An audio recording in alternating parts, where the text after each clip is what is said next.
आज Doubtnut app download करें। Doubtnut पर अपने सभी गणित, रसायन विज्ञान, भौतिक विज्ञान और जीव विज्ञान के डाउट्स का करो सफाया। बस प्रश्न की फोटो खींचो, एक ही प्रश्न को क्रॉप करो और तुरंत वीडियो सोल्यूशन पाओ। अभी डाउनलोड करें। सवाल दिया गया है बेटा कि एक वर्नियर कैलिपर्स की सहायता से एक बेलन की लंबाई का मापन करके निम्न प्रेक्षण लिए गए हैं। पहला, दूसरा, तीसरा, चौथा, पांचवा, छठा, सातवां, आठवां, 8 प्रेक्षण है। तो ज्ञात कीजिए बेटा प्रत्येक प्रेक्षण से निरपेक्ष त्रुटि परिणाम व्यक्त ज्ञात कीजिए। प्रत्येक परीक्षण में कितनी हो जाएगी? तो ध्यान से देखिएगा बेटा इसका हल। तो निरपेक्ष त्रुटि ज्ञात करने के लिए सबसे पहले तो आप क्या कीजिए बेटा, इसका एल का पूरी की पूरी जो लंबाइयां हैं इनका माध्य निकालिए। ठीक है, माध्य कैसे करके निकालते हैं, इन सबको जोड़ दीजिए। ये 1 2 3 4 5 6 7 8 सबको जोड़ेंगे तो ये आ जाएगा हमारे पास में करीब 26.31। और इसमें बटे पदों की संख्या, पद कितने हैं बेटा हमारे पास में? ये 8 हैं। तो ये 8 बार परीक्षण करें तो ये 8, तो बराबर कितना आ जाएगा?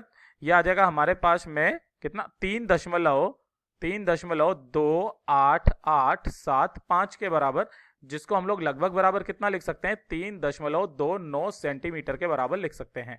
तो ये तो हमारे पास में माध्य आया। अब ध्यान से देखिएगा बेटा, निरपेक्ष त्रुटि है ना, निरपेक्ष त्रुटि।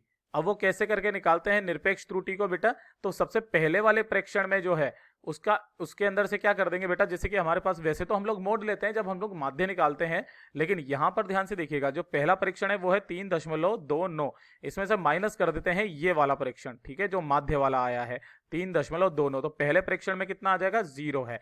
फिर जब दूसरे वाले परीक्षण की बात करेंगे तो वो है दूसरा 3.28, उसमें से माइनस कितना कर देंगे बेटा हम लोग? 3.29, तो ये कितना आ जाएगा हमारे पास में? माइनस का 0.01 के बराबर। फिर इसी प्रकार हम लोग तीसरे में कर देंगे तो आ जाएगा 3.29 है और माइनस ये 0.00 भी कर सकते हो आप, और ये 3.29, ये भी कितना आ जाएगा? 0.00 के बराबर आ जाएगा। फिर उसके बाद में जो हमारे पास में चौथा है वो है 3 कितना है चौथा प्रेक्षण? देख लीजिए, ये पहला हो चुका, दूसरा हो चुका, तीसरा हो चुका, चौथा है 31, पांचवा है 28, है ना। तो ये 31 और माइनस 3.29, ठीक है, ये बराबर इसमें से कर दिया तो आ जाएगा 0.02 के बराबर। फिर जो पांचवा है 3.28 है बेटा, माइनस का 3.29, तो ये कितना आ जाएगा? माइनस का 0.01 के बराबर आ जाएगा।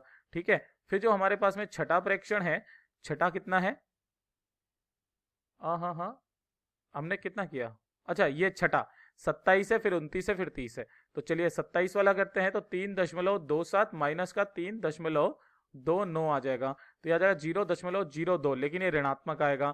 फिर उसके बाद में सातवें के अंदर कितना है बेटा हमारे पास में? 3.29 है, माइनस कर देंगे 3.29, तो इसके अंदर भी कितना आ जाएगा? 0,00 आ जाएगा। और जो आठवां है उसके अंदर 3.30 है, माइनस कर देंगे 3.29, तो ये आ जाएगा 0.01 के बराबर आ जाएगा। तो ये जो हमने निकाले हैं बेटा, ये सबके सब प्रत्येक प्रेक्षण में माध्य निरपेक्ष त्रुटि कहलाती है, नॉट माध्य निरपेक्ष त्रुटि। माध्य निरपेक्ष तो हम लोग इन सबको जोड़ करके, क्या इनके जो परिमाणों को जोड़ करके उसमें बटे 8 कर देंगे तब आएगा। तो ये वाले हमारे उत्तर हो जाएंगे। धन्यवाद। कक्षा 6 से 12वीं से लेकर नीट, IIT, JEE वो एडवांस के लेवल तक 1 करोड़ से ज्यादा छात्रों का भरोसा। आज ही डाउनलोड करें डाउटनेट ऐप या व्हाट्सएप करें अपने सारे डाउट्स 8400 400 400 पर।